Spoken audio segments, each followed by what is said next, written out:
All right, shalom. So, sometime before Sukkot, we would have commenced a presentation that should have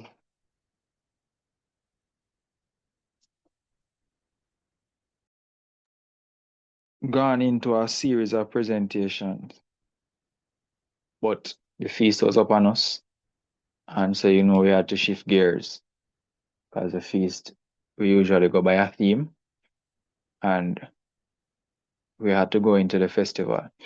So we looked at Hebrew fashion right before Sukkot 2025, and it was a very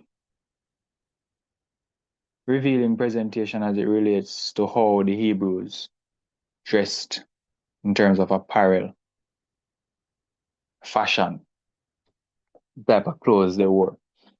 And we looked at what the Torah says about fashion.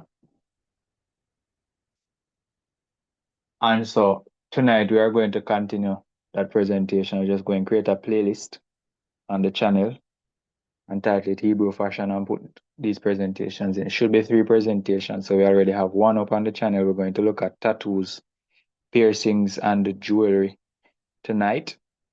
And then tomorrow for Sabbath, we're going to look at let me see if I can remember now the title for tomorrow's presentation, Hebrew grooming. So that's in relation to hair. So we looked at the fashion, saw what they wore. Now we're going to look at the tattoos, the piercings, the jewelry, the cosmetics, all of the beautification stuff. And then tomorrow we look at the hairstyles, what you can and cannot do to your hair. So that is the plan. Everybody understand? Are we ready to go? Yes, no, maybe so. Yes, open your mouth. Yes. Yes. All right, lovely. So tattoos, piercings, and jewelry. Let's go.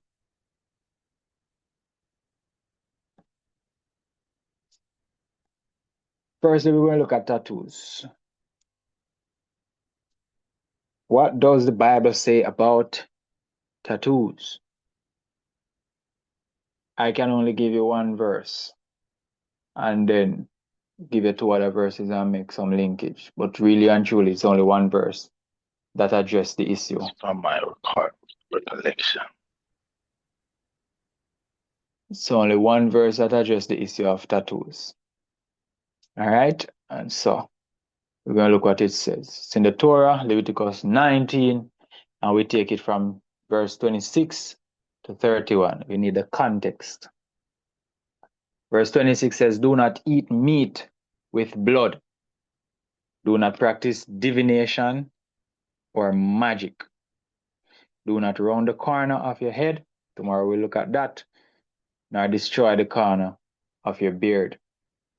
Do not make any cuttings in your flesh for the dead, nor put tattoo marks on you. Do not profane your daughter by making her a whore, so that the land does not whore and the land becomes filled with wickedness. Guard my Sabbaths, reverence my set-apart place. I am Yahuwah. Do not turn to mediums, do not seek after spiritists to be defiled by them. I am Yahuwah, your Elohim.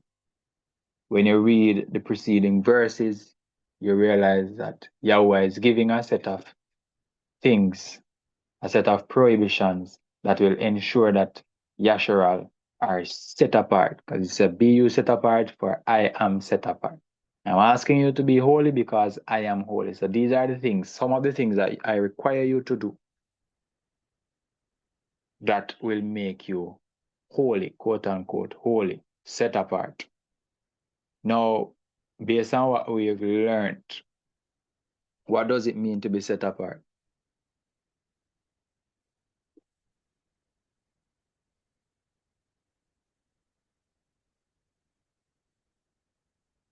Things that are normal that every other nation do. Very good. So you have to be different from the other nation. If you are set apart, it means that you are set apart from something. And Israel was a nation, So if you say that you are supposed to be a set apart nation, it means you must be different from the other nations. So if I am telling you, do not, do not, do not, do not, do not, do not, do not, do not, do not, do not, then all of the do not that I am telling you not to do, because I want you to be set apart, means that all the other nations do what? Cut them. Not set apart. They are doing it. All the other nations do these things that I am telling you not to do. They are customs, they are traditions. These things belong to the culture of the other nations. Don't eat meat with the blood. Don't practice divination or magic. Don't round the corner of your head, nor destroy the corner of your beard. Don't make any cuttings in your flesh for the dead. Do not put any tattoo marks on you. Don't profane your daughter by making her a whore. Ensure you guard my Sabbath, ensure you reverence my set apart place. Do not turn to mediums, no obia man, no guzu man, no spiritist. None of it. Do not do it, because I need you to be set apart. The other nations do these things, so I expect you to not do them, because I expect you to be set apart. So the other nations round the corner of them head, them destroy the corner of them beard, they cut themselves in the flesh for the dead, they put tattoo marks on them, they eat meat with the blood, they practice divination and magic, them turn to the medium and the spiritist, and they do not reverence the Sabbath. Everybody understand that? Yeah. Yeah. Yeah. Yeah. So it's plain and simple. The Torah says no markings. Leviticus 19:28.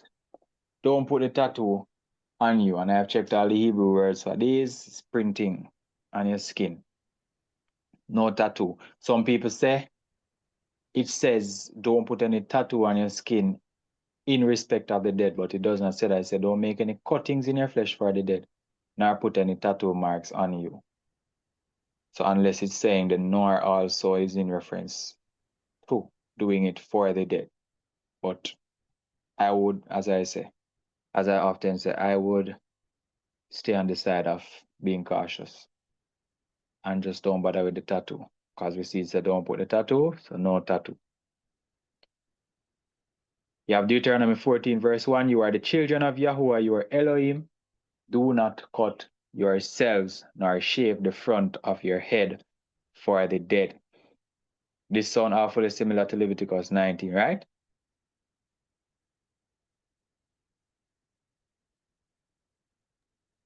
Yes. Yeah.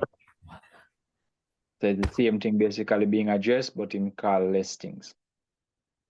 So him say, you are the children of Yahuwah. So again, he's telling, you are my children. You don't belong to the other nations. You don't belong to the gods of the other nations. You are my children. So do not do these things, because that is what the children of the gods of the other nations do. So don't do them. 1 Kings 18:28. If you don't believe, you can go read the verse or the chapter from verse 1. This is Elijah with the Baal prophets from the other nations. Everybody's supposed to know the story by now. Elijah tell them, listen, we are going to see whose God is the real God. You call on your God all day. I will call on mine. We're going to set up altars. Whichever God falls fire from heaven, that God is the real God. Elijah tell them, so do nothing, I'll let you go first. And they were there crying, calling upon their gods from morning until evening. And verse 28 says, they cried aloud and cut themselves according to their ruling. So they cut themselves according to their ruling. So it was their custom. It was a law where they were from, with knives and spears until the blood gushed out on them. So when Yahuwah says in Leviticus 19 and Deuteronomy 14, do not make any cuttings in your flesh for the dead or whatever, and this is an instance where they were not doing it for the dead. He was making reference to other nations' traditions, other nations' culture, their way of life. And we see that very clearly, because that's what the Baal prophets did in 1 Kings 18:28. So no cutting in your flesh, no tattoos. I think that is pretty straightforward.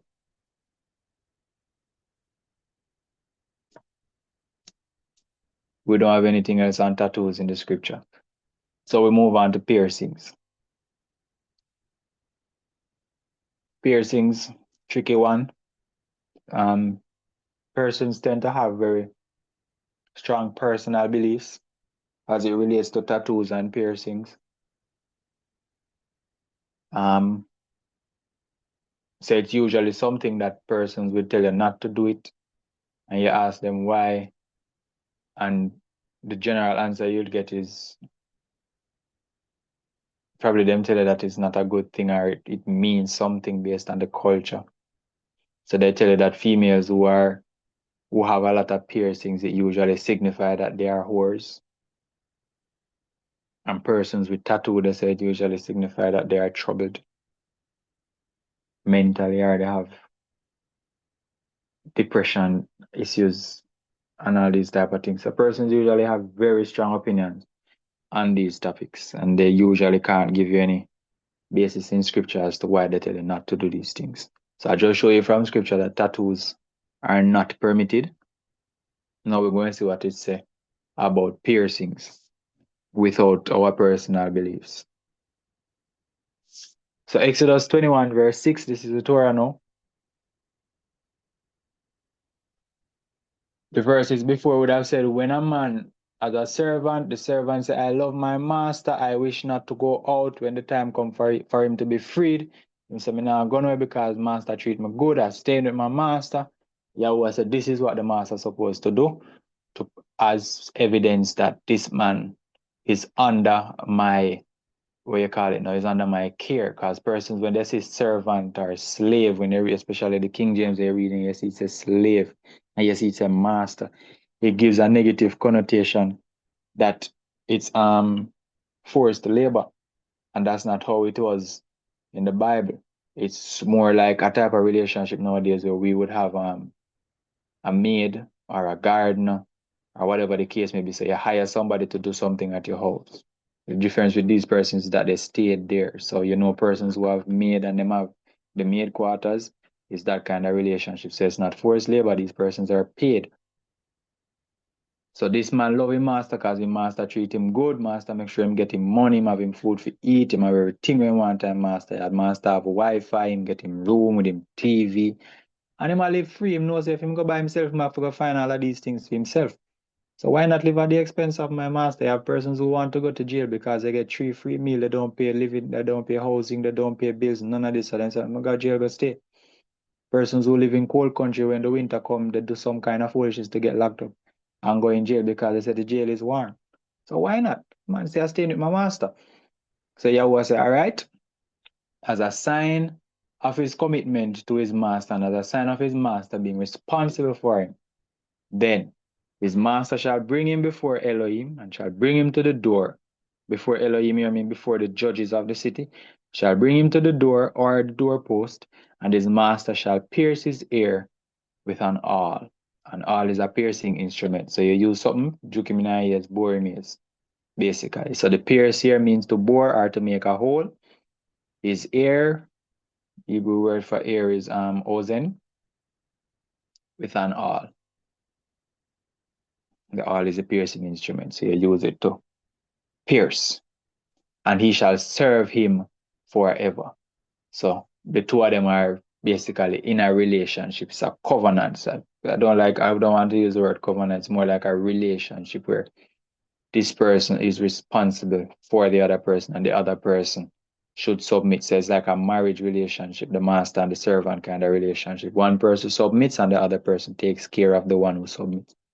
So it's the husband and wife type of relationship. Everybody understand that? Yes. And it is very important to something I want to bring out later on in the teaching. Very, very important. So again, it's like a marriage relationship. You have the master, who is the provider. You have the servant, who is a submitter, or the submissee, or what you want to call it, the person who submits. And by submitting, we mean that that person does the things that is required of them. for the master, and then the master in turn takes care of, provides security, everything that this person needs. So it's a quid pro quo type of relationship. Nobody is mistreated. Nobody is dealt with as less than. And that's why this person would have decided that they are staying with their master, because if they were being ill-treated, they would not want to stay. So we have to get that and understand that. So as a symbol now, follow me carefully, as a symbol of this relationship continuing forever, I am responsible for you. I am supposed to provide financially. I am supposed to provide, what you call it now, emotionally, mentally, every alley. For you, I am to provide security, provide housing, everything for you. And in turn, you are going to submit to me and do the things that I require of you so that I can continue to do these things for you.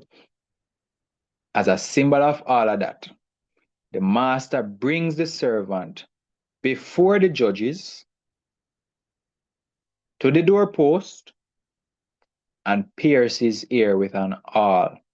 So the piercing of the ear is the symbol that this man or this individual, can be a woman as well, because the servant don't necessarily need to be a man. You have a female servant as well. That this individual is now bound to the master forever. Everybody follow that?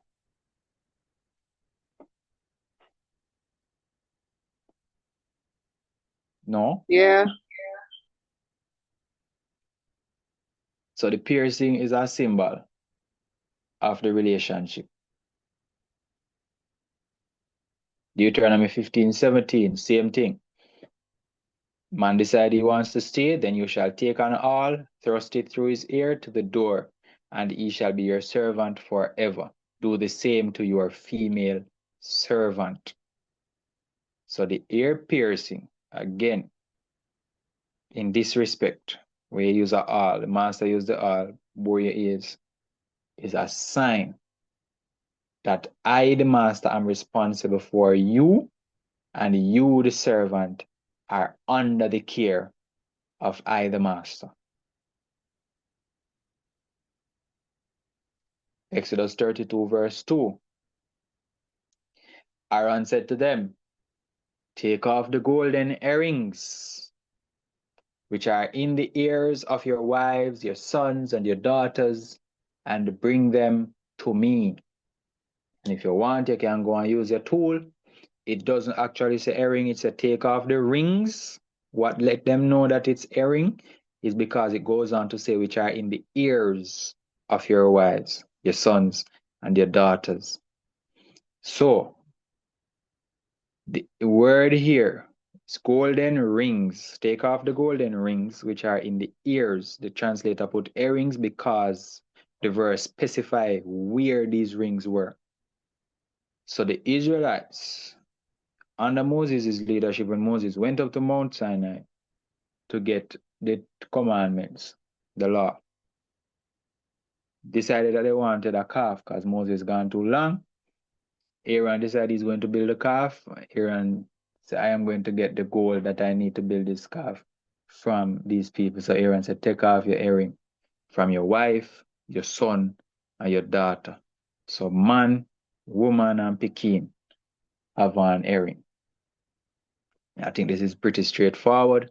We can't go around this. We have the Torah telling us that the piercing of the ear is a sign. The Torah is telling a master to pierce his servant's ear as a sign. If there was something wrong with this, it would not tell you to do that to this person, because the law also tells you how to treat your servant, and they are treated very well.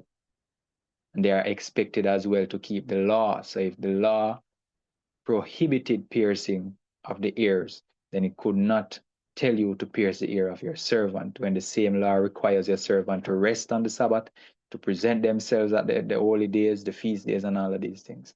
It must be consistent. Now we're seeing in Exodus 32, under Aaron the high priest, commanding the men to go to their families and take the earrings from out the ears of their wives, their sons, and their daughters, and bring them to him so that he can use it to fashion a golden calf. We can't go around it. Proverbs 25:12. A ring of gold and an ornament of fine gold is a wise one's reproof to an ear that hears. Oh, you know that this is talking about earring? Because it says it.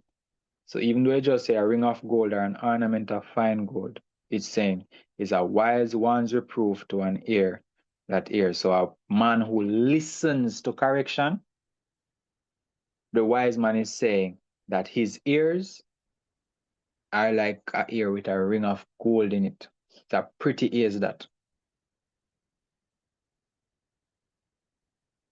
So in the same way how the ring of gold or the ornament of fine gold brings off the ear and brings off the person, that is the very same way how a man who listens to correction.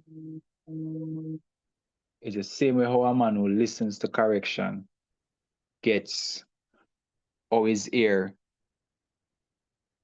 is beautiful or him himself is beautiful.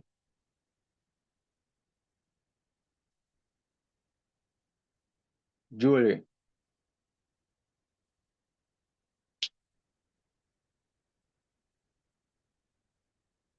So we can't go around the piercing. I was one of them. I had very strong personal beliefs on piercings and tattoos. And when you're dealing with scripture, you have to be objective. You have to be able to remove your preconceived notions and what you think is right and remove yourself from the equation and look at it for what it is. And I had to concede that allow the people with them piercing, because according to the Creator, there is nothing wrong with it. It's a part of them beautification. You leave them alone. You only can prohibit what the Torah prohibits. It's not about you and what you like. It's about the law. And you can't tell people what to do. So you have to remove yourself from the equation and keep it moving. So jewelry, we know that you have a lot of denominations, and especially in Christianity, that shun persons beautifying themselves with jewelry. Some people go as far as today you can't wear pants, you can't do a lot of things that tell you that you can't do. So let us look at what the Torah says about jewelry. Exodus 3:22. Every woman shall ask from her neighbor. This is Yahuwah giving instruction to the Israelites, telling them that you are coming out of Egypt and this is what you are going to do. This is what I want you to do. Every woman shall ask from her neighbor and from the stranger in her house objects of silver, objects of gold, and garments. You see where it says object is the Hebrew word for jewelry. Kilai is jewelry. Jewelry of silver, jewelry of gold, and garments. And by garments, we're talking about clothes. Pretty clothes. People them have them clothes already, but the clothes of them working or them slaving night, worn, dirty, and not stay good. Yahweh said, when you're coming out, you don't want to look like no slave, when you're supposed to look good. So go get jewelry and get clothes, proper clothes. We call them clothes now. Where the Sunday clothes name again? You tie your picnic, your beard on Sunday, you put on your Sunday something. Sunday best. The Sunday best. So you get some Sunday best. So when you're coming out, you're bossy when you're coming out, you see? Because you're leaving servitude now. So you're supposed to look like kings, because they are a nation of kings and priests. You're coming out, you're supposed to look nice. And if you're supposed to look nice, I'm telling you, oh, you look nice, oh, you look nice. Objects of silver, jewelry of gold, and pretty clothes. Rash would have said pretty dandan. And you shall, because some persons would read these things and they try to find loopholes. So they would say, him tell them for ask you this so that them can have things for trade.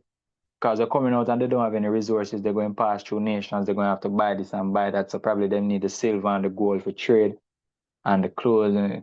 No. See him say, you shall put them on your sons and on your daughters and shall plunder the Egyptians.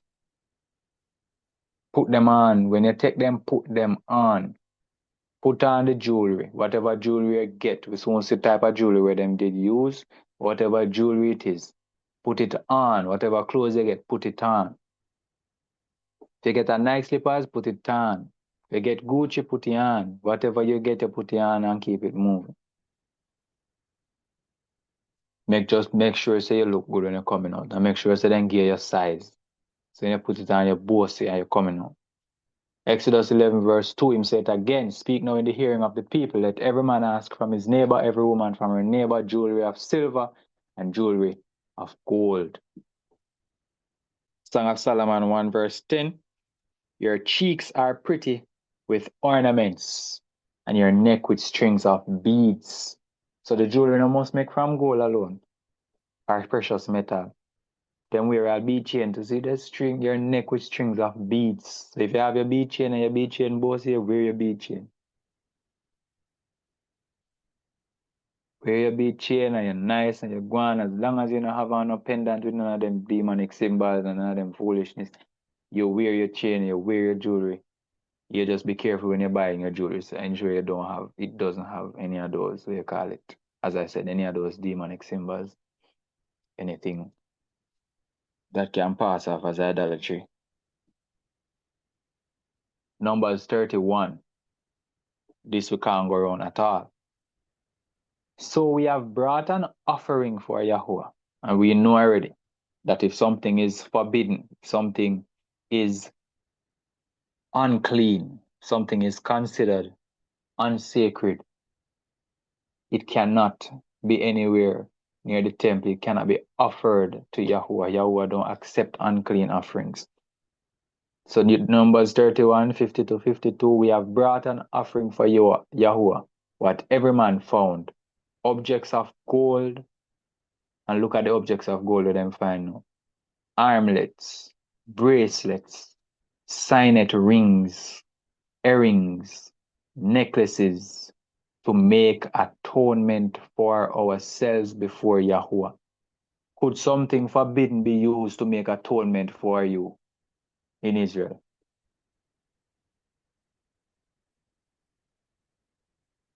Yes or no? No.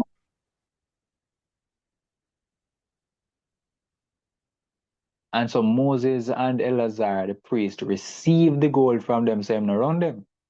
He received the gold from them, all the fashioned ornaments and all the gold of the offering that they presented to Yahweh from the commanders of thousands and commanders of hundreds was 16,750 shekels, heavy. And them offer it and get to them want and then gamble them business was perfectly fine, no badness no come from this, no evil ensued. It was a perfectly fine offering. Job 42:11. All his brothers, all his sisters, all those who had been his friends before came to him and ate food with him in his house. And they sympathized with him and comforted him for all the evil that Yahweh had brought upon him. And they each gave him a kesita and each one a ring of gold. Job getting a ring of gold. Pure excitement as gift. If this was not a part of our culture, Job would have not accepted such a gift, because we know that Job was a righteous man.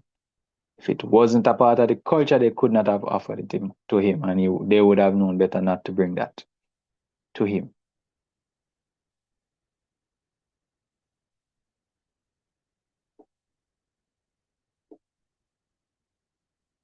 We're going to look at a few more verses in relation to piercings and jewelry.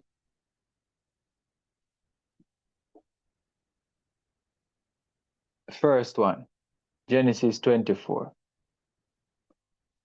Any bright person want to tell us what happens in Genesis 24, in that chapter of the Bible?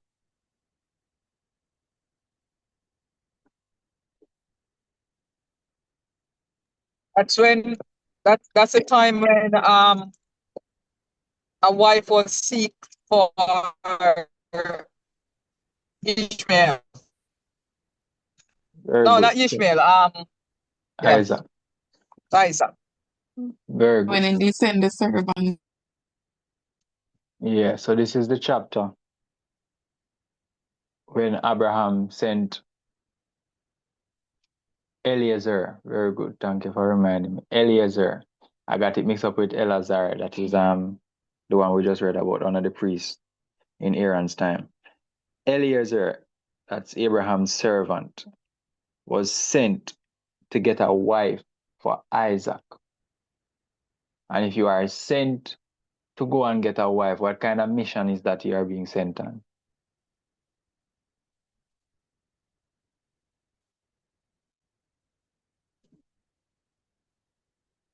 If you're sent to go and retrieve somebody, you are going on, how we call it now? A ransom mission. If you are sent to assassinate somebody, you're being sent on a killing mission. If you're being sent to get some money, you're being sent on a money mission. If you're sent to get a wife or somebody, what kind of mission are they get sent on? A wife mission, a bride mission. You're being sent on a wedding mission, eh? Marriage mission. No say go. If you're your wife, you don't think marriage? Yeah. So this is a marriage chapter. This is one of the marriage chapters of the Bible. I remember what I told you earlier about the servant and the master. Genesis 24, verse 22. It came to be when the camels had finished drinking that the man took a golden nose ring. So context. Eliezer reach a one part, reach a one well, and him sit down and him say to Yahuwah, say, Yahuwah, beg you give me a nice little sign, send the girl come, make she offer me some water, all different kind of excitement. And it happened. She came, she offered him the water, and him sit down and him say, boy, Yahuwah not easy, and him sit down and him watch her, him still a watch her. Verse 22 now. It came to be when the camels had finished drinking that the man took a golden nose ring weighing half a shekel and 2 bracelets for her wrists, weighing 10 shekels of gold, and said, whose daughter are you? So him say, all right, she look like a she are the one. So, Yahuwah Pitney, please tell me, is there room in your father's house for us to spend the night? So him say, tell me if your father have place, then we can sleep tonight. See? Because you don't understand how much o'clock a strike. And it came to be, so Laban come now, Laban is our brother now. Laban come, as the sister go back, tell them at the yard, so the man is out there, the man gave me these things, and give her the nose ring, you know. Give her the nose ring, the bracelet and everything. She go down at the yard, tell her people then, Laban, our big brother, come back now with her. And it came to be when he saw the nose ring and the bracelet on his sister's wrist, and when he heard the words of his sister Rebecca saying, thus the man spoke to me, that he went to the man, saw him standing by the camels at the fountain. And him said to the man, what is the business? And explained to him, and said, come man, come down at the yard, man. And so Eliezer went to the house. Verse 47, the father now talking to Eliezer. Because Eliezer said, I'm not the eating thing yet. Just like in Tobit, Eliezer said, I'm not the eating thing. I need to tell you the business when me come about. Because if you're not working with the business, I need to leave. You know, come about eating. I mean, already give her the nose ring and the bracelet. So the father said, all right, tell me how it goes. So Eliezer start telling him the story now, and he reached to this point in 47. I asked her and said, whose daughter are you? And she said, the daughter of Bethuel, Nachor's son, whom Milcah bore to him. Then I put the nose ring on her nose, so we can go around this. And if you want, I can bring it to the Hebrew. Nose ring, it's the same word for ring and the word for nose. The word for nose is af. Then I put the nose ring on her nose and the bracelets on her wrist. So the nose, the bracelet that she get off her wrist. They go on her arm, her lower, what you call it now, lower arm. And the ring went in her nose. And just as proof, let me just go to one of these verses, Genesis 39:47.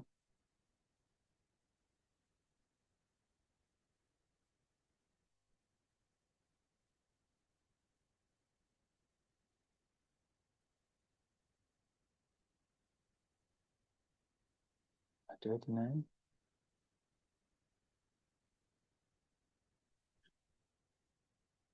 Genesis 24, 24. sir. Where me get 39 from?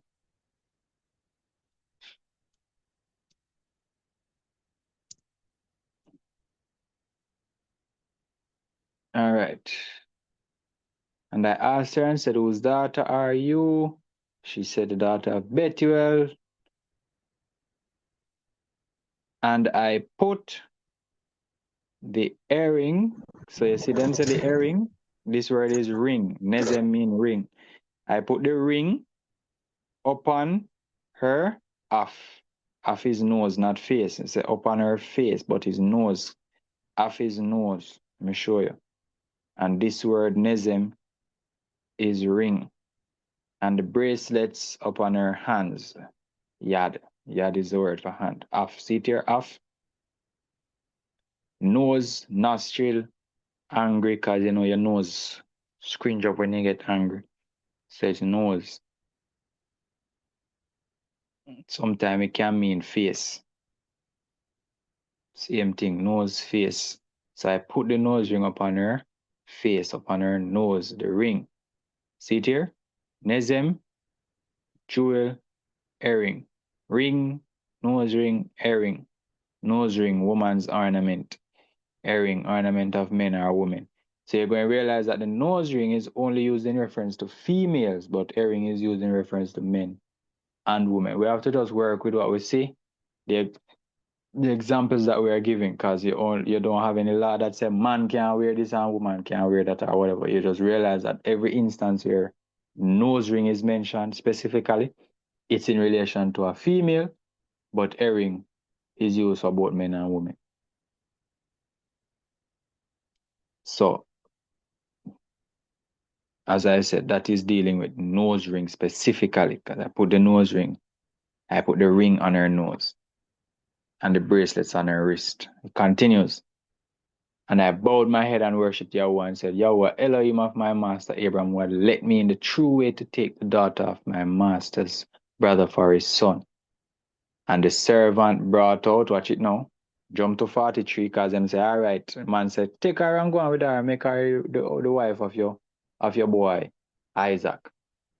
So Eliezer brought out ornaments of silver, so this is ornaments of gold, and the garments, clothes again. Now the same thing them the Israelite then take from the Egyptian when them come out.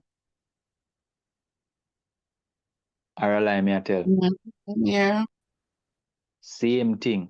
Silver, gold, and clothes. And he gave them to Rebecca because she coming back with me now. She coming back to be somebody's wife. So she have to turn good.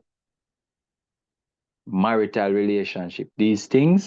Royalty. Yeah. These things are for marriage. King and him queen. And it's the same thing when Israel was coming out of Egypt. Marriage. Yahweh and him people them finally reunited. You're coming back to me. Fix up yourself. Ornaments of silver, ornaments of gold, and clothes. Put on your nice. Fix up yourself nice. Because when me bust place and me see him, I say, wow. He gave them to Rebecca. And he also gave costly gifts. You notice it now, list out the gift when you get to the brother and the mother and where the family get. That's not important. This is telling us that these are the things that are given as a symbol of the marriage. So the nose ring was placed in the young woman's nose after him get the sign that she is the girl. Him put the nose ring in her nose. That, if you ask me, is a sign of a marriage. The sign of the establishment of the relationship. The same thing that we saw with the slave's ear being bore as a sign of his forever relationship with his master. We see the same thing with Israel coming out of bondage, going to Yahuwah, the same kind of things they got are commanded to put on. You have to fix up yourself. It's very important. Fix up yourself, beautify yourself. The reason why Yahweh said you are a nation of kings and priests, a royal priesthood. Yes, we know that is spiritually you're supposed to be royal, you're supposed to be clean, but it also means physically, so that when persons see you, them say, wow, what a nation. So you have to fix up yourself.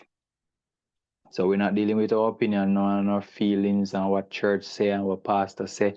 We are dealing with what the Bible says. And we're seeing examples on top of examples where Yahweh himself tell the people them to fix up yourself. And we're seeing it playing out as part of the culture even before that with our forefather Isaac getting a wife in this case. And persons will jump to Genesis 35 and try to use this to say that these things were not permitted. Genesis 35 verse 2.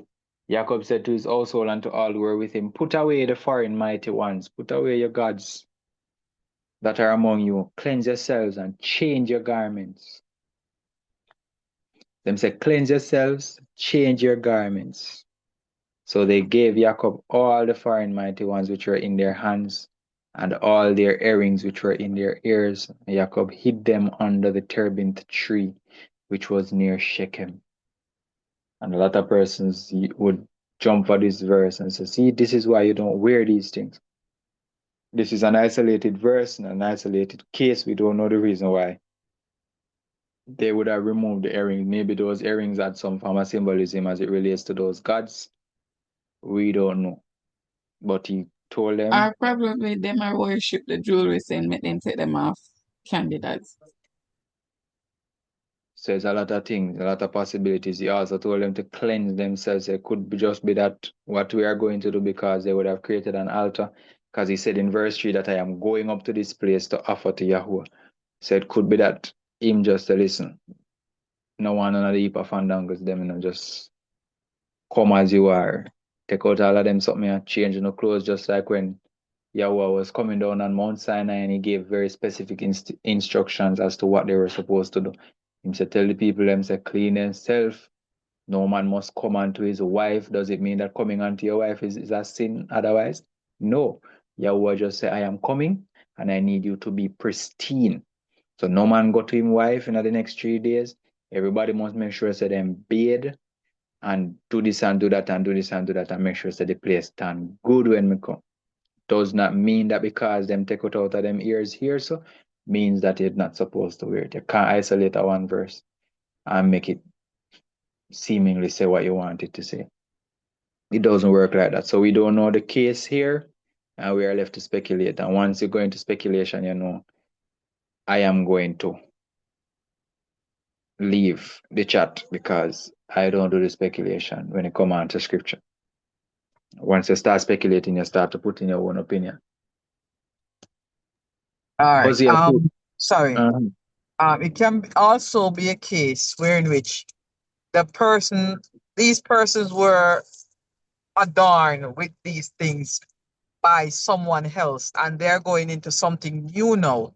So, because when you look at other verses, when they were stepping out of one thing, heading into a different thing, then you see this person adorn them with all these apparels.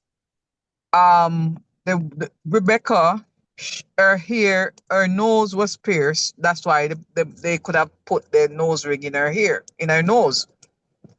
So ownership now change. So therefore, I have to be the one that do the adorning now. Just saying something.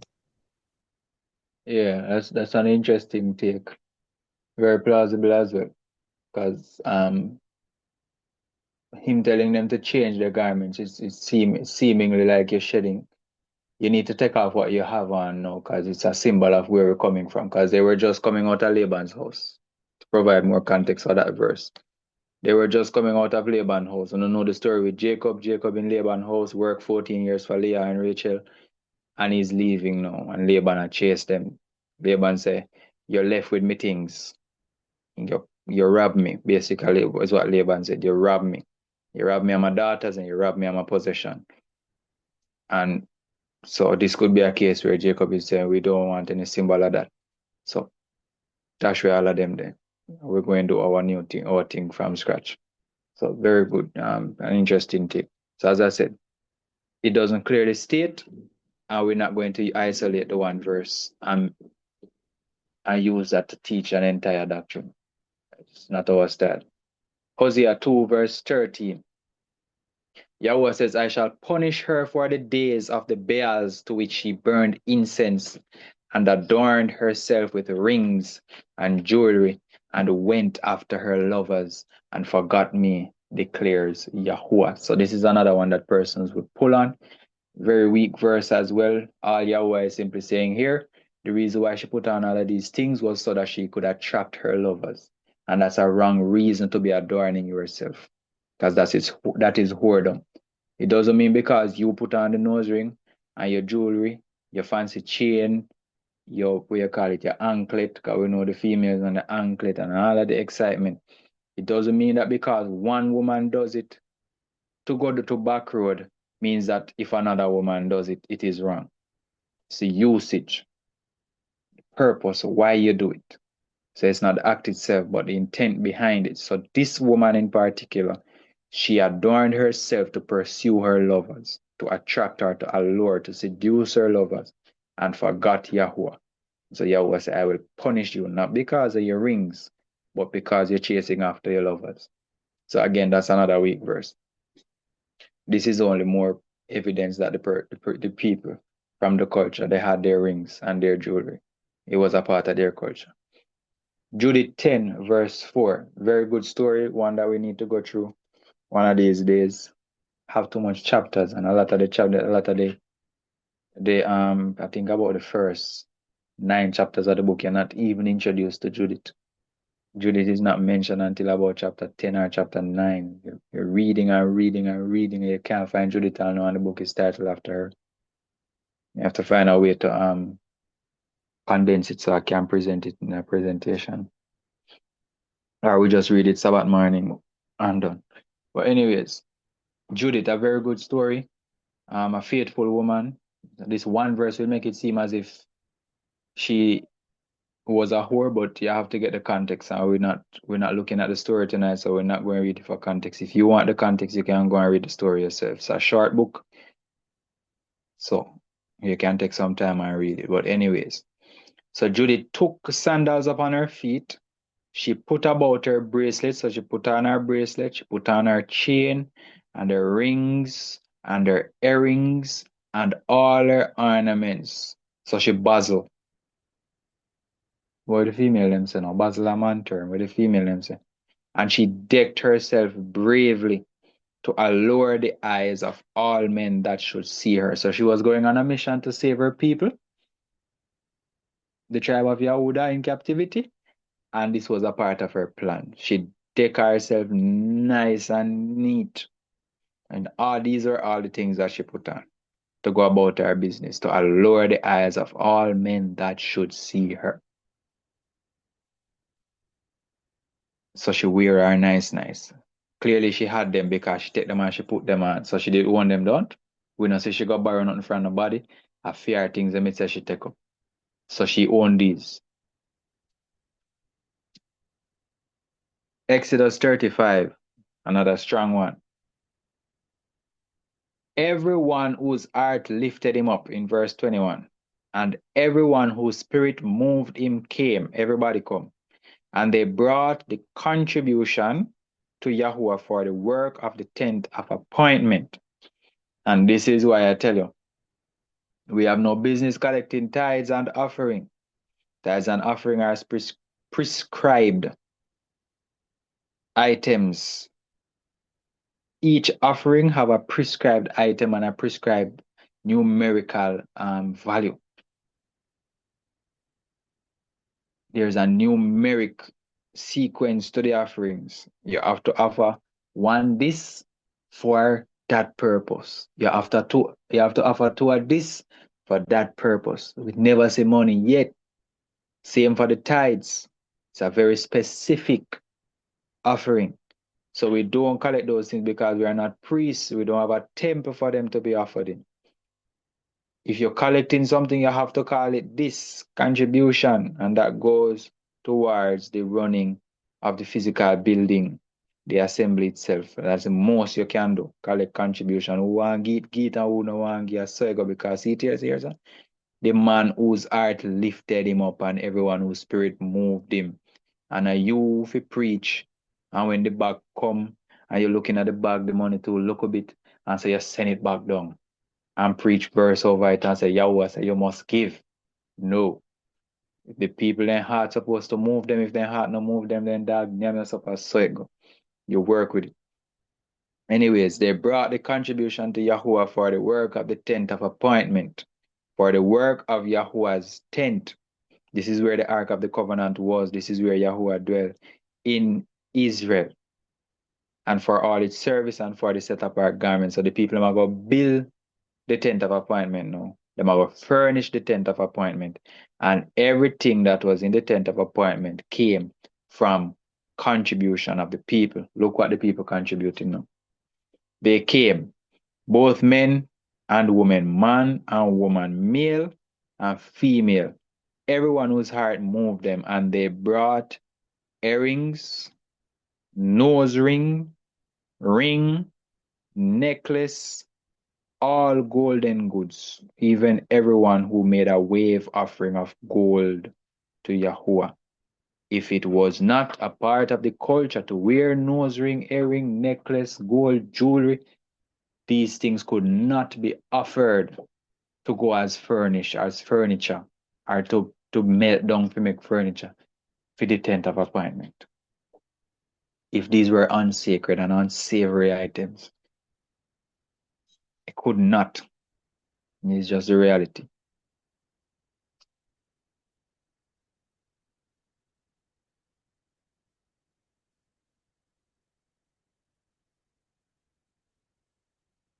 Isaiah 3. One slide after this and we finish. Isaiah 3. Therefore, verse 17, Yahweh shall smite with a scab the crown of the head of the daughters of Zion, and Yahweh shall expose their nakedness. So if Yahweh is going to expose them nakedness, he need to take off something off of them, not so because they would have been covered. If you're going to expose a nakedness, you have to uncover something, no so? Yeah. In that day, Yahuwah takes away, so this is the uncovering now, the finery of the anklets, so that the jewelry will go around the ankle, the headband, that we call the edge control, the crescent, you know crescent tower, the pendant, so you have a pendant pan in chain, the bracelet around the wrist, the veils, so she have a veil too, bossy, the headdress, ear and fleek, the leg ornaments. You know leg ornaments is what? And one nice piece of jewelry that will come right around the thigh. You ever see the woman have on something there?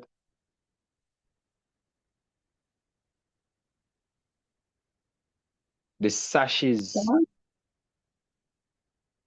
perfume bottle. So she walk with her perfume back up. Make sure she always sweet. A long time woman I walk with her bag in her today and yesterday. The amulets, the rings, and the nose rings. Everything she walk with, Yahweh take off every single thing that it make you hot and you feel like you're hot. So I'm gonna bring you down to nothing. So I'm going to strip you off all of these things. Does the fact that Yahweh is the fact that Yahweh is stripping Israel of all of these things mean that these things are wrong to wear? No. No. No. But you It's a, can't put it. Go ahead. I was saying it's a punishment. It's a punishment. You can't be pretty on the outside and ugly on the inside. It's basically what the message being sent here is saying. You can't pretty on the outside and ugly on the. You have to ugly too. If you're ugly inside, may make you ugly outside. Take off everything.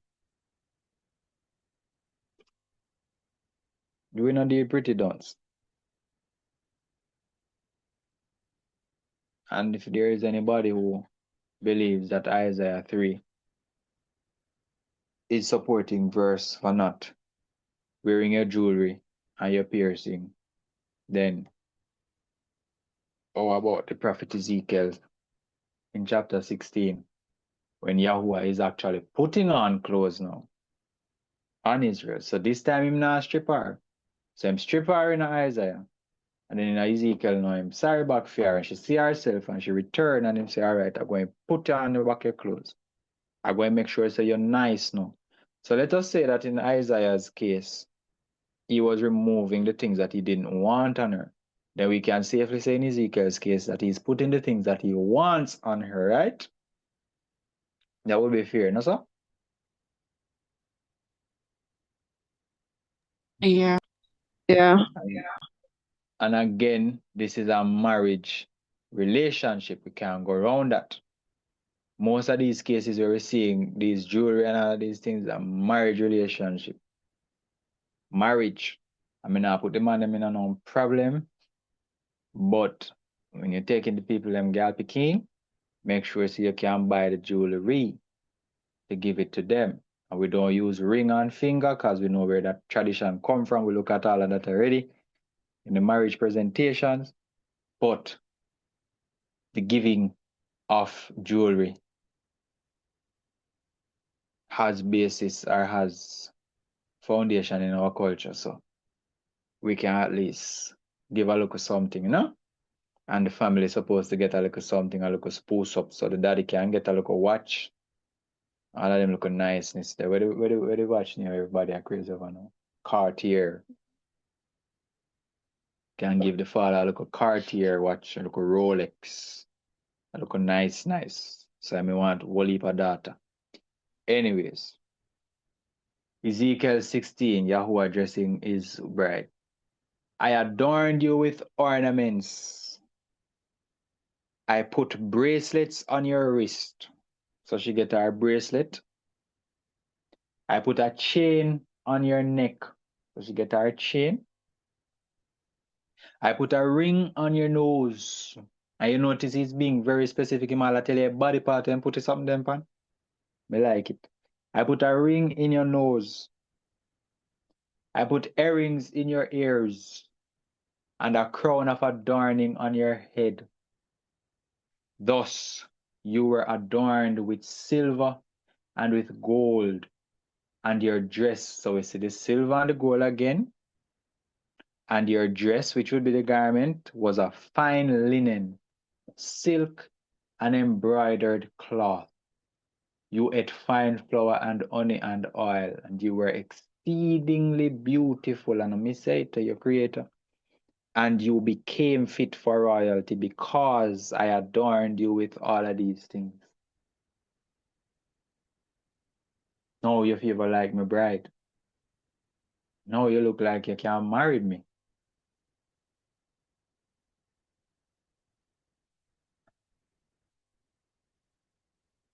So these are things that, as I said earlier, we can't go around it.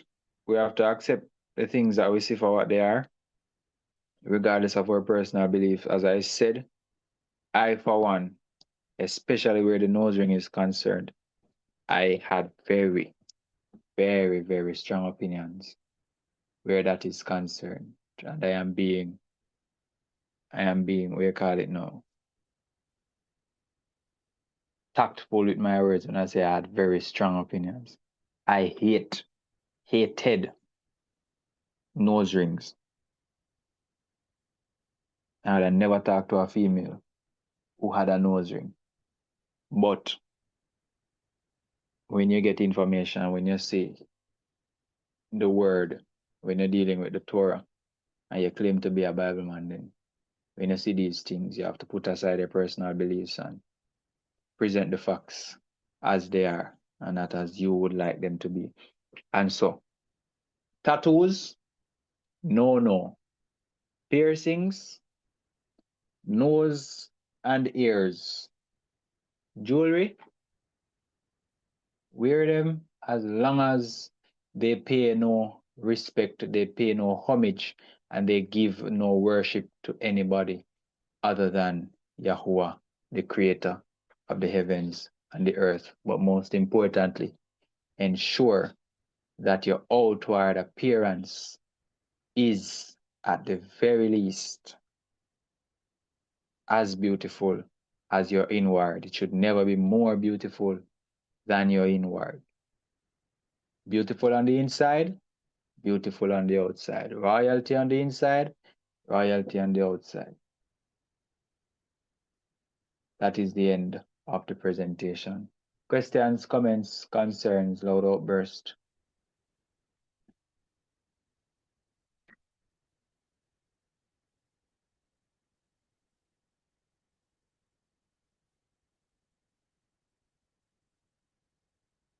Speechless?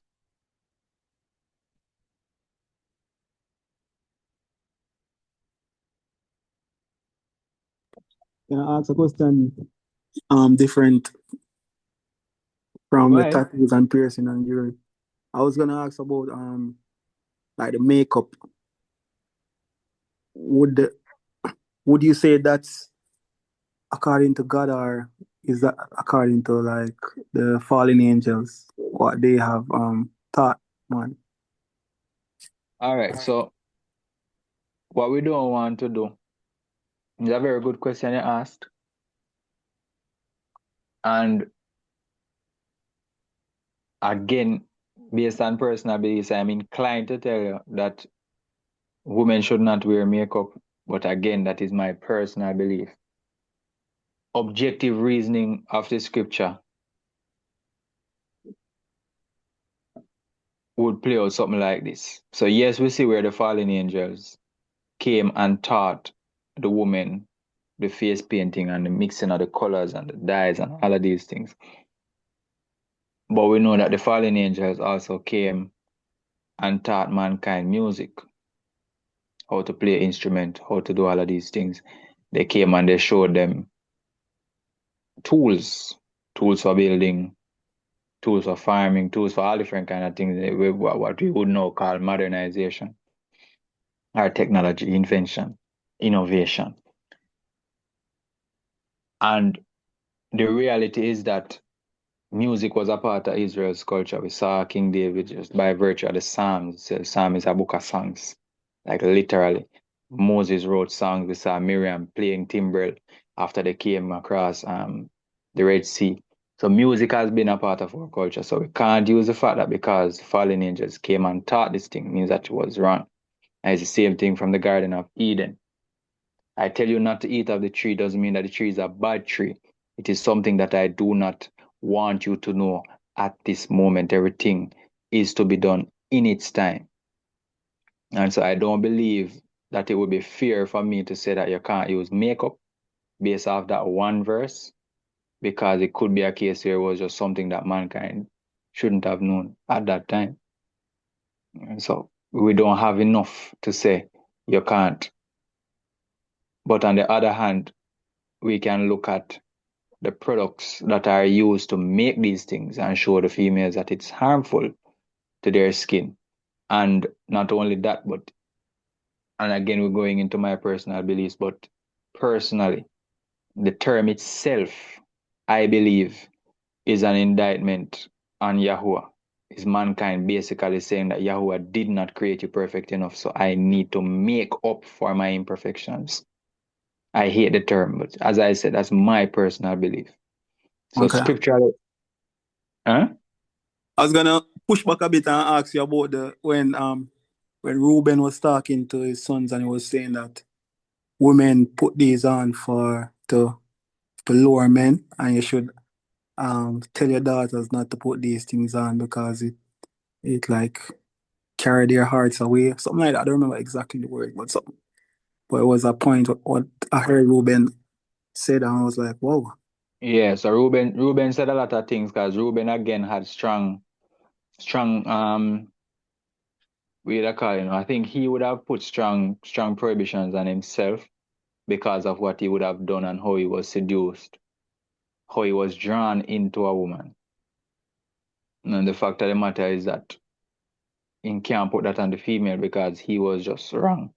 So we can't use that either to say that The Okay. women should not do these things. It would be good for them not to do it for the reason of pulling men. But you have your wife, you're in her house, and she's a part of one relationship where you feel like, you are attracted to that type of thing, and she does it. I don't see anything wrong with that, but the intention should not be pulling men, because somebody can argue also that the putting on of the jewelry, the nose ring, all of these things are alluring to men. And so it's a thin line that we don't want to trick on, because a lot of things pull in men. So you can't restrict the women to a point where them can't do nothing because men can't control themselves. Okay. But personally, as I said, I think we have no business with makeup just by virtue of the term itself. I think is a slap in the creator's face. But that's personally.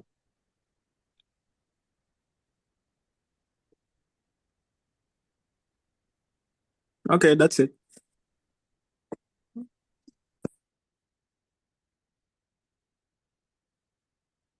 Anybody else? Questions, comments, concerns?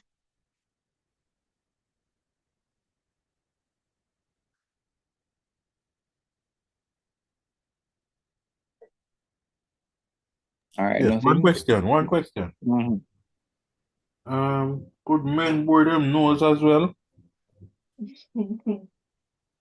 We only have one verse that we could probably say that, and you can't use that because it gives a list of things. It gave a list of things. It never specified who brought what, and is this verse, Exodus 35, when it said they came, both men and women, all whose hearts moved them, and brought earrings, nose ring, necklace, golden goods. So you can't specifically state that the men brought nose ring. So as I said, every other case in scripture where we see nose ring is in reference to a female. Isaiah, Ezekiel is in reference to Israel being a woman, and Rebecca getting it for the wedding gift and all of these things. All the instances where we're seeing nose ring is in reference to a female. Again, we don't see any prohibition saying men cannot bore them nose.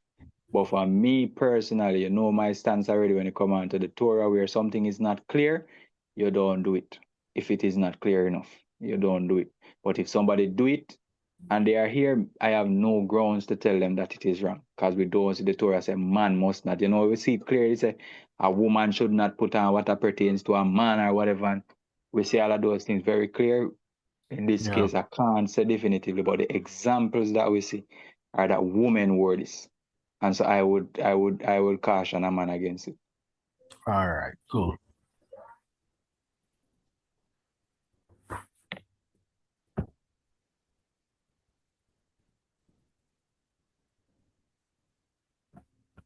That's it. Yep. For me. All right. So I guess we can end the recording there and call it a night for YouTube. Shalom. So as I said, tomorrow we are going to look at Hebrew grooming, relation to your hair or your carry your hair as a Hebrew, and close off the Hebrew fashion series. All right. Shalom.